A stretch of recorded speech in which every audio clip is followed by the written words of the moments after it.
और सीधा आपको लिए चलेंगे हैदराबाद हाउस, जहां प्रधानमंत्री नरेंद्र मोदी पहुंच चुके हैं।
और आइए बुलेटिन की शुरुआत करते हैं अहम सुर्खियों के साथ।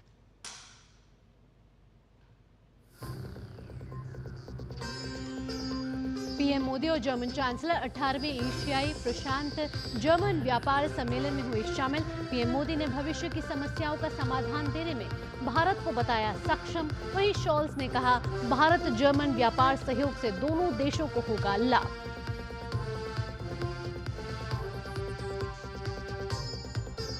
चक्रवाती तूफान दाना के बाद ओडिशा में यातायात बहाली का काम जारी। सतर्क प्रशासन और तैयारियों के कारण कोई हताहत नहीं।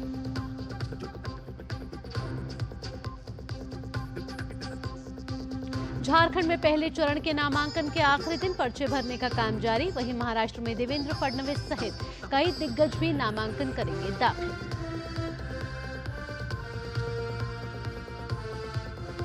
सुप्रीम कोर्ट ने कर्नाटक सरकार को लगाई फटकार। जमानत के एक मामले में सही तथ्य न रखने पर कोर्ट का रुख सख्त।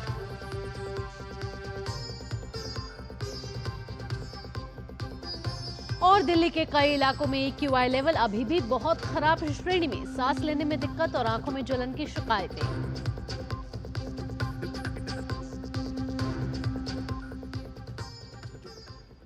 और अब खबरें विस्तार से। 18वें एशियाई प्रशांत जर्मन व्यापार सम्मेलन APK नई दिल्ली में आयोजित किया गया। सम्मेलन में प्रधानमंत्री नरेंद्र मोदी और जर्मनी के चांसलर ओलाफ शोल्स ने शिरकत की। प्रधानमंत्री ने भारतीय आकांक्षाओं, विकसित भारत का रोड मैप, तकनीक और स्किल की बदौलत दुनिया को भरोसा दिलाया कि भविष्य की समस्याओं का समाधान देने में भारत सक्षम है। उन्होंने निवेशकों से आह्वान किया कि भारत की ग्रोथ स्टोरी से जुड़ने का ये सही समय है।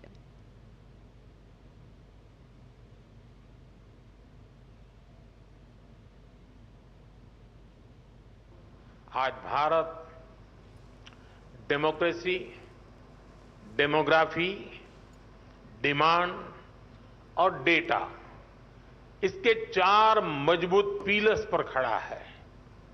टैलेंट, टेक्नोलॉजी, इनोवेशन और इंफ्रास्ट्रक्चर भारत की ग्रोथ के टूल्स हैं।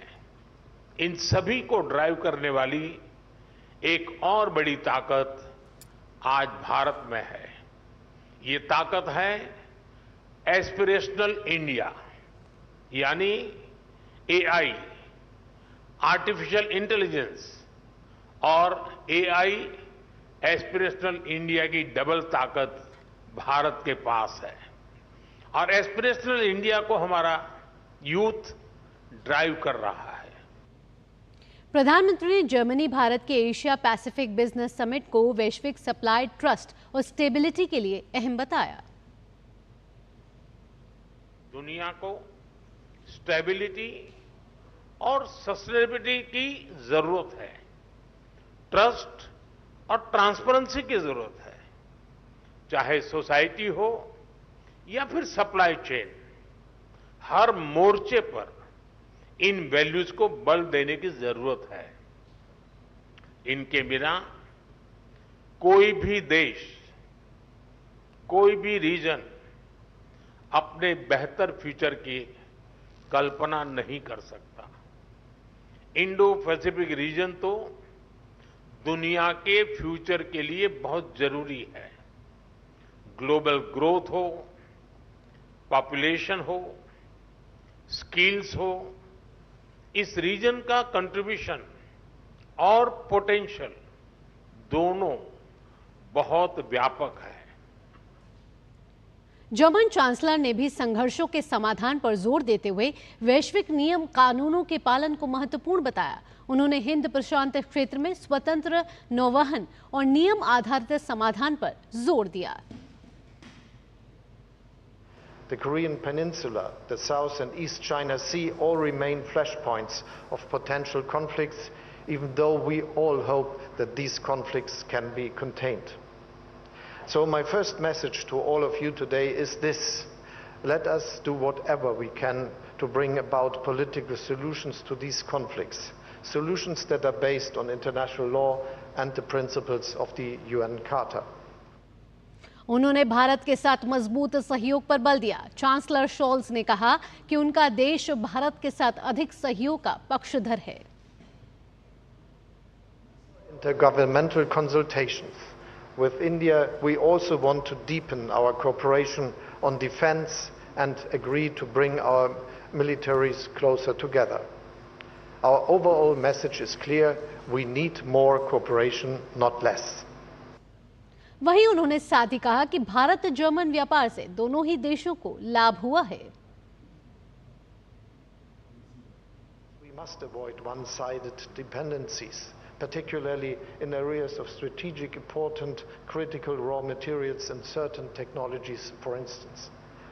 But for us, de-risking doesn't mean less trade or less openness. For us, de-risking means diversification. And this diversification is happening. Look at how German-Indian business relations have developed in recent years. Relations that benefit both sides.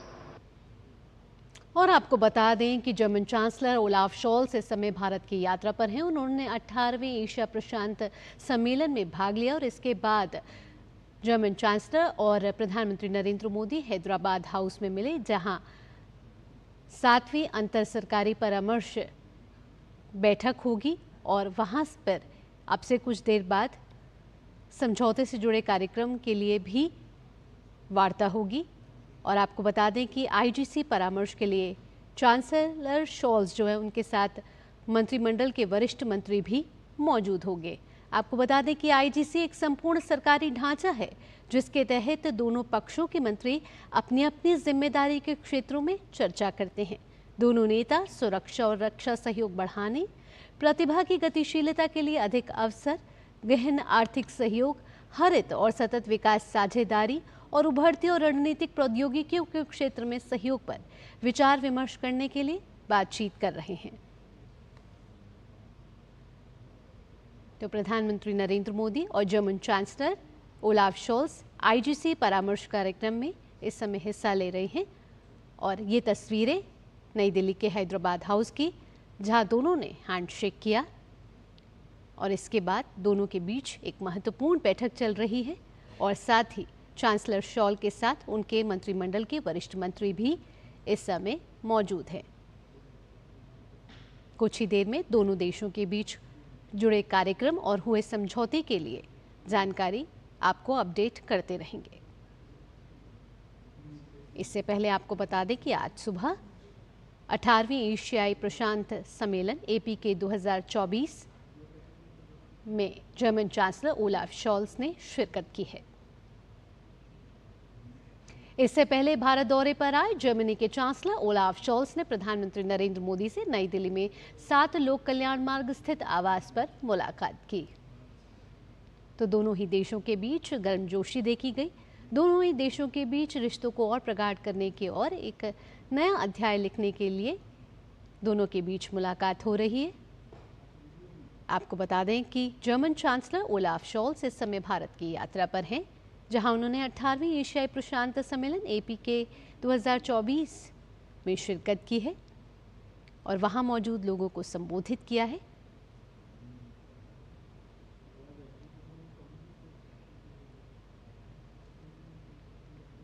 अठारहवें एशियाई प्रशांत German व्यापार सम्मेलन APK में वाणिज्य एवं उद्योग मंत्री पीयूष गोयल ने कहा कि अगले 30 सालों में भारत की अर्थव्यवस्था 10 गुना बढ़ जाएगी और इसके लिए बनाए गए कार्य योजना पर देश तेजी से आगे बढ़ रहा है।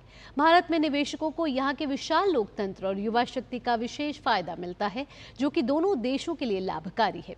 साथ ही उन्होंने कहा कि भारत निवेशकों को सुरक्षा और बेहतर परिवेश प्रदान करता है। आपको बता दें कि आज से शुरू हुए APK सम्मेलन शनिवार तक चलेगा और इस सम्मेलन का मुख्य उद्देश्य जर्मनी और एशिया प्रशांत क्षेत्र के बीच आर्थिक संबंधों को और बढ़ावा देना है।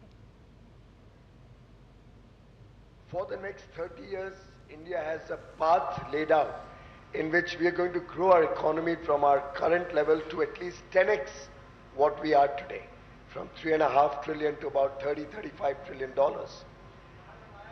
We also have the advantage of democracy, which many other countries in this region do not have.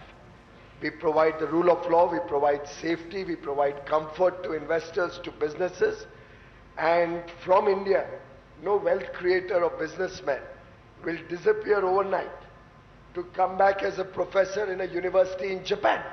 And that heady cocktail of democracy, the demographic dividend, and demand that comes out of emerging economy like India provides an excellent opportunity where I believe an India-EU deeper engagement, possibly an FTA, will benefit both sides. यहाँ रुकेंगे एक छोटे से break के लिए। खबरें और भी हैं, आप देखते रहिए DD न्यूज।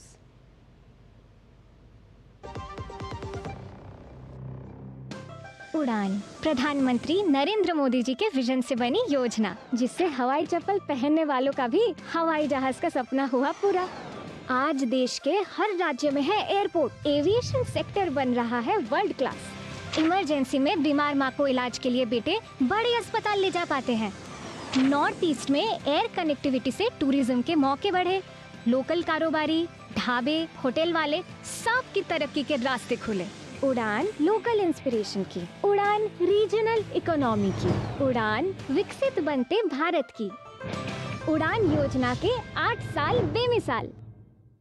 बात जब पीढ़ियों के लिए बनने वाले घर की हो तो जिम्मेदारी बड़ी हो जाती है। गैलेंट समझता है ये जिम्मेदारी। अब डबल M रिब्स के साथ गैलेंट एडवांस TMT रीबार, निर्माण का रियल हीरो। तुझे तगड़ा इंसेंटिव मिला है। क्या प्लान है? सोच रहा हूँ गवर्नमेंट सिक्योरिटीज में इन्वेस्ट करूँ। बिल्कुल सही सोच रहे हैं आप। अब गवर्नमेंट सिक्योरिटीज में इन्वेस्ट करना आसान हो गया है। पर कैसे? RBI रिटेल डायरेक्ट स्कीम में बिना ब्रोकर के आप इन्वेस्ट कर सकते हैं और आपको आपकी पूंजी पर मिलेगी रिटर्न्स। RBI पोर्टल पर जाइए, मुफ्त में अकाउंट खोलिए और अपने बैंक खाते से सीधे पैसे इन्वेस्ट कीजिए। सुरक्षित, आसान। रिटायरमेंट के बाद मैं भी यही इन्वेस्ट करूँ। बहुत सही कह रहे हैं आप। RBI कहता है जानकार बनिए, सतर्क रहिए। बेटियां घर की रौनक हैं। बेटियां घर संवारती हैं। बेटियां पीढ़ियां सजाती हैं। बेटियां घर की बुनियाद कहलाती हैं।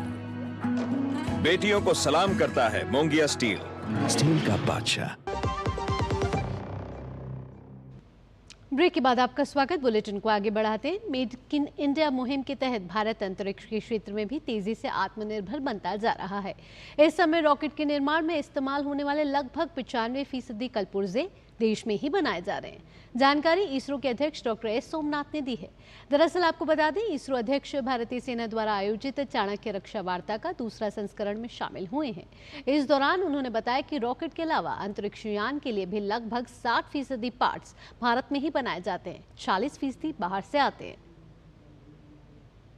For rockets, 95% is made in India and 5% comes from outside. The 5% are mostly electronic parts, and of course it is sourced world over. For spacecraft, almost 60% is done in India, 40% comes from outside, and this 40% again are electronic parts. So you realize that the dependence on high-end electronics is very high for spacecrafts, but not for rockets. Rockets, I know I can even go for 100% in India with the type of capability that we have today, but we still continue certain now. और अब खबरें चक्रवाती तूफान दाना से जुड़ी हुई, जिसका ओडिशा के तट से टकराने के बाद अभी फिलहाल कुछ जगहों पर बारिश हो रही है। कल रात दाना चक्रवात के ओडिशा में टकराने के कारण पेड़ और बिजली के खंभे उखड़ गए और कच्चे मकान नष्ट हो गए थे। सतर्क प्रशासन और तैयारियों के कारण कोई हताहत नहीं हुआ है। मौसम विभाग का कहना है कि चक्रवात अगले 4 घंटों में कमजोर होकर उत्तर ओडिशा के तट को पार कर जाएगा। इस बीच प्रभावित क्षेत्रों में आज शाम तक बिजली आपूर्ति बहाल हो जाने की भी संभावना है। ओडिशा के मुख्यमंत्री मोहन चरण मांझी ने सुबह भुवनेश्वर में चक्रवात के बाद की स्थिति की समीक्षा की और प्रभावित जिलों के जिलाधिकारियों से दाना में हुए नुकसान का जायजा लेकर रिपोर्ट सौंपने को कहा है।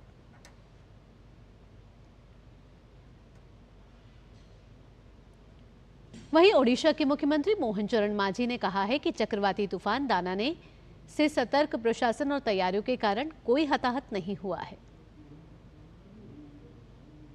साइक्लोन दाना वो 24 और 25 तारीख की मध्य रात्रि को भितरकनिका, जो हमारा कोस्टल इलाका है उड़ीसा के, भितरकनिका और धामरा के बीच में लैंडफॉल हुआ।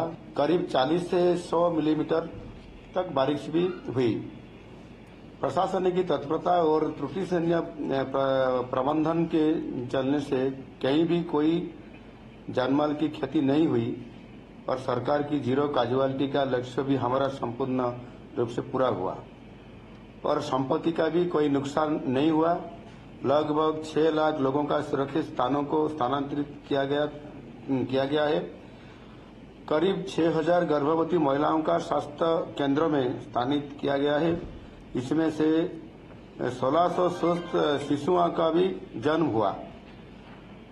एयरपोर्ट में फ्लाइट सर्विस बिल्कुल अभी नॉर्मल है और 1 बजे तक सड़कों में जो ब्लॉकेज क्लियर हो जाएगा। उसके साथ साथ हमारा जो शाम 6 बजे तक बिजली की सेवाएं फिर से स्वाभाविक हो जाएगी। उधर चक्रवाती तूफान दाना का असर पश्चिम बंगाल पर भी देखा गया और पश्चिम बंगाल भी हाई अलर्ट मोड पर है। कोलकाता हवाई अड्डे के प्रवेश द्वार पर लगे कांच के दरवाजों को कवर कर दिया गया है ताकि तेज हवाओं के कारण कांच के दरवाजे ना टूटे। वहीं जो यात्री दूर दराज के स्थानों से कोलकाता हवाई अड्डे पर आए हैं, उन्हें हवाई अड्डे के अंदर रहने की जगह दे दी गई है।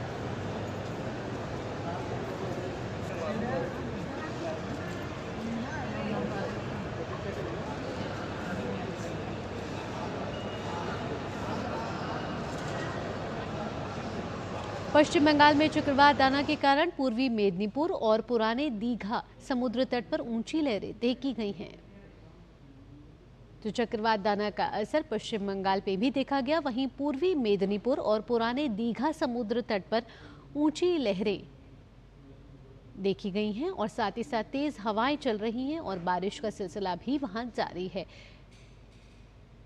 चक्रवात दाना से निपटने के लिए सरकार ने पूरी तैयारी कर रखी है और साथ ही साथ समीक्षा बैठक के जरिए तैयारियों का जायजा भी लिया जा रहा है। और अब बात झारखंड और महाराष्ट्र में होने वाले विधानसभा चुनावों की। बात झारखंड की करें तो चुनावी सरगर्मी यहां चरम पर है। राज्य में विधानसभा चुनाव को लेकर हमारे संवाददाता कुमार आलोक ने भाजपा के प्रदेश अध्यक्ष बाबूलाल मरांडी से खास बातचीत की है। इस दौरान उन्होंने हेमंत सोरेन सरकार पर जमकर हमला बोला। हमारे साथ हैं झारखंड के मुख्यमंत्री बाबूलाल मरांडी जी और इस समय भाजपा के प्रदेश अध्यक्ष भी हैं झारखंड के। सर, 5 साल के कार्यकाल को, हेमंत सोरेन के 5 साल के कार्यकाल को आप किस तरीके से देखते हैं? देखिए, हेमंत सोरेन जी ने 5 वर्षों तक इस राज्य की जनता को ठगा है और 5 वर्षों तक उन्होंने झारखंड को लूटा है और इसलिए आज झारखंड में जो झारखंड वासी हैं उन पर आप कोई विश्वास नहीं कर रहे हैं। झारखंड के विधानसभा में कहा था कि रोजगार नहीं तो बेरोजगारी भत्ता देंगे।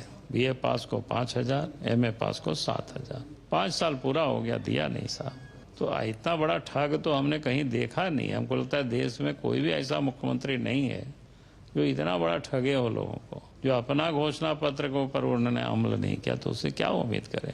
वसूली सब जगह लगा दिया लोगों को। सरकारी दफ्तरों में जाइए, ब्लॉक, अंचल, थाना, कोई किसी गरीब का बिना पैसा से काम नहीं होता है। लगता है उन लोगों को वसूली के एजेंट बना दिया है सब अफसरों को। तो इसलिए हमने कहा कि जो 5 वर्षों में जो झारखंड को यहाँ तक ला करके खड़ा किया है, अब झारखंड को ठीक करना है। भ्रष्टाचार मुक्त बनाना है। बालू पर सियासत काफी हो रही है, बालू पर सियासत हो रही है। और दूसरी चीज जो सिपाही भर्ती में नौजवान जो गए थे और वो 19 नौजवान की मृत्यु हो गई थी, इसको लेकर भाजपा काफी अटैकिंग है हेमंत सोरेन सरकार पर। भादों की उमस भरी गर्मी में आप बच्चों को दौड़ा रहे हैं, रात रात भर जगा रहे हैं, तो दौड़ेगा तो मरेंगे बच्चे। कोई भी संवेदना नहीं है। नौकरी तो आपने दिया नहीं, आपको पता ही था हम दे नहीं पाएंगे, तुरंत चुनाव है, घोषणा हो जाएगी, इसके बाद भी आप ये कर रहे थे। तो इसलिए हमने कहा कि आज नौजवानों में आक्रोश है। आप पहले भी मुख्यमंत्री रह चुके हैं, तो आपकी सरकार की प्राथमिकताएं क्या होंगी और किस तरीके से आप जो इनका 5 साल का जो कार्यकाल रहा और उसमें जो गलतियां इनसे हुई उनको कैसे सुधारेंगे? देखिए, पहली बात तो हम कहेंगे पिछले दिनों 5 अक्टूबर को और 5 बजे हम लोगों ने 5 प्रण लिए हैं, जो संकल्प कर सकते हैं। पार्टी की सरकार बनेगी तो पहले वो 5 प्रण है, वो संकल्प को पूरा किया जाए। भाजपा के प्रदेश अध्यक्ष बाबूलाल मरांडी जी, जिनका कहना है कि हमारी सरकार अगर बनती है तो 5 प्रण जो हमने लिया है उसको पूरा करेंगे और हेमंत सोरेन सरकार की जो भ्रष्टाचार है उसकी पोल खोलेंगे। कैमरामैन शिव जी के साथ कुमार आलोक, डीडी न्यूज, रांची। और अब बात महाराष्ट्र के चुनावी संग्राम की, जहां महाराष्ट्र के उप मुख्यमंत्री देवेंद्र फडणवीस आज महाराष्ट्र विधानसभा चुनाव 2024 के लिए नागपुर दक्षिण पश्चिम विधानसभा क्षेत्र से भाजपा उम्मीदवार के रूप में नामांकन दाखिल करेंगे। घर से निकलने से पहले परिवार वालों ने उनके माथे पर तिलक लगाकर आरती की। मीडिया से बात करते हुए देवेंद्र फडणवीस ने कहा कि ये मेरा 6ठा चुनाव है, लेकिन जिस तरह पिछले 5 चुनावों में मुझे लोगों का आशीर्वाद मिला था, इस बार भी मुझे आशीर्वाद मिलेगा और मैं अच्छे वोटों से चुनकर आऊंगा। मेरा 6वां चुनाव है, लेकिन जैसे पिछले 5 चुनावों में मेरे साथ जनता का भी आशीर्वाद था, माताजी का भी आशीर्वाद था, ऐसे ही इस समय भी वो आशीर्वाद रहेगा और बहुत अच्छे वोटों से मैं चुनकर आऊँगा। एनसीपी अजित पवार गुट ने महाराष्ट्र विधानसभा चुनाव 2024 के लिए उम्मीदवारों की दूसरी सूची जारी कर दी है। नवाब मलिक की बेटी सना मलिक अणुशक्ति नगर से चुनाव लड़ेंगी। वहीं दिवंगत बाबा सिद्दीकी के बेटे जिशान सिद्दीकी बांद्रा ईस्ट से चुनावी मैदान में हैं। आपको बता दें कि पूर्व मंत्री दिवंगत बाबा सिद्दीकी के बेटे जिशान सिद्दीकी आज एनसीपी अजित पवार गुट में शामिल हो गए। इस मौके पर पार्टी अध्यक्ष अजित पवार और प्रदेश अध्यक्ष सुनील तटकरे मौजूद रहे। इस अवसर पर जिशान सिद्दीकी ने कहा कि धोखा देना कांग्रेस के स्वभाव में है। आपने देखा महाविकास आघाड़ी ने अपना कैंडिडेट डिक्लेयर किया और कांग्रेस की जो सिटिंग सीट है वो वापस शिवसेना उबट्टा को दे दिया, तो ये बहुत ही दुर्भाग्यपूर्ण है। पिछले कई दिनों से कांग्रेस के भी लीडर, महाविकास आघाड़ी के लीडर मेरे संपर्क में थे। कोई कुछ कह रहे थे कि एक अनपोस्ट करेंगे, कोई बोल रहे थे नहीं आप रुक जाइए, मगर उनके तो फितरत में ही धोखा है और उन्होंने सब किया। और इस कठिन समय में अजीत दादा ने, प्रफुल्ल पटेल जी ने, सुनील तटकरे जी ने, एनसीपी पार्टी ने जो मुझ पर भरोसा दिखाया है, मैं उनका शुक्रिया अदा करना चाहूंगा। मेरे पिताजी बाबा सिद्दीकी जी का यह अधूरा सपना था कि हमें ये सीट फिर से जीतनी है, लोगों के हक की लड़ाई लड़नी है। वो ये लड़ाई लड़ते लड़ते उनकी हत्या हुई है और मेरे रगों में उनका खून है और मैं पूरी तरीके से ये जो लड़ाई है वो आगे उनके लिए मैं लड़ता रहूंगा और एक रिकॉर्ड ब्रेकिंग मार्जिन से इस बार हम बांद्रा पूर्व जिता के दिखाएंगे। राष्ट्रवादी के सिंबल से आज सुबह मैं अपने कार्यकर्ताओं, अपने सपोर्टर्स के साथ आया हूं और पूरे बांद्रा पूर्व में उत्सुकता है और मुझे यकीन है कि इस बार रिकॉर्ड ब्रेकिंग मार्जिन से मैं जीत के आऊंगा बांद्रा पूर्व। और अब खबर उत्तर प्रदेश से। उत्तर प्रदेश के रामपुर के सपा सांसद मोहिबुल्लाह की संसद सदस्यता खतरे में पड़ गई है। संसद सदस्यता खत्म करने वाले मामले में इलाहाबाद हाईकोर्ट ने सपा सांसद मोहिबुल्लाह को नोटिस जारी करके जवाब मांगा है। याचिकाकर्ता पूर्व भाजपा सांसद घनश्याम सिंह लोधी ने याचिका दायर कर संसद सदस्यता समाप्त करने की मांग की है। घनश्याम सिंह लोधी ने मौजूदा सपा सांसद मोहिबुल्लाह पर नामांकन के समय झूठा घोषणा पत्र और फर्जी नाम का प्रपत्र दाखिल करने का आरोप लगाया है। फिलहाल मामले की अगली सुनवाई 16 जनवरी 2025 को होगी।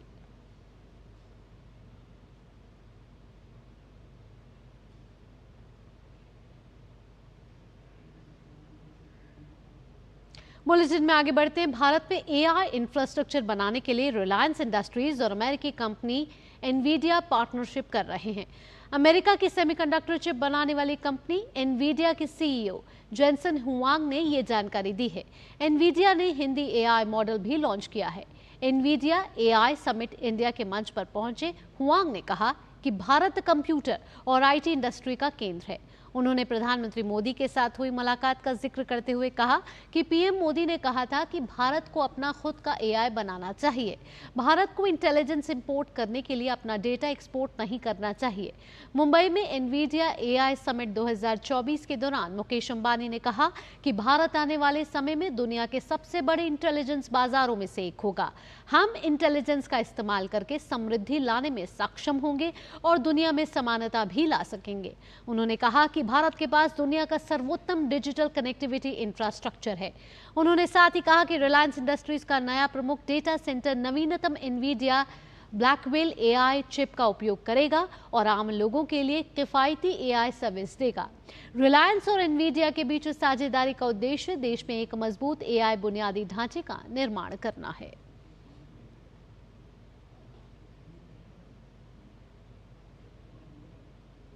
इसी के साथ इस बुलेटिन में इतना ही। देश और दुनिया की बाकी खबरों के लिए आप देखते रहिए डीडी न्यूज़। मुझे दीजिए अनुमति। नमस्कार।